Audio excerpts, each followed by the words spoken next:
మల్రెడ్డి రంగారెడ్డి ఆయన అయ్యేదా పని తొర్రూరు కాడికి వచ్చి గింత అంతుండి ఈ ఊళ్ళో చదువుకున్నాం మనగాడు. ఆయన అమ్మ చచ్చిపోయినాక కూడా ఆ ఊళ్ళో స్కూల్ ఉందా, నా ఊళ్ళో చదువుకున్నాడు. ఆయన దారకాడ అయ్యిండు నా ఊరికి. తోలు వదిలేస్తాడట. అంతారే మేము వదిలేస్తాం. విన్నావా? మేము సూతుల మందులు అయితేనే మాకు. విన్నావా? తిండి పోతలేదు మాకు.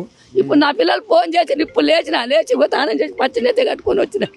ఏముంది అలాగ ఆదాయం? ఊళ్ళో ఇచ్చారు నన్ను. విన్నావా? మయ్య సంపాదించిన ఆస్తి. విన్నావా?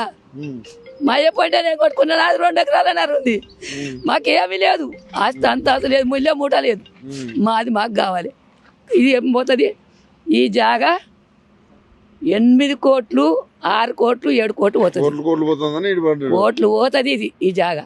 ఇప్పుడు దీనికి మళ్ళీ పడుతుండు. వీళ్ళు బాధపడుతున్నారు. వాళ్ళని కూడా పోలీస్ స్టేషన్ లేస్తుండు. న్యాయమేనా? ఇది దౌర్జన్యమా న్యాయమా? మరి ఆయన ఎన్ని రోజులు ఉంటాడు? కోట్ల కేసు ఉంది.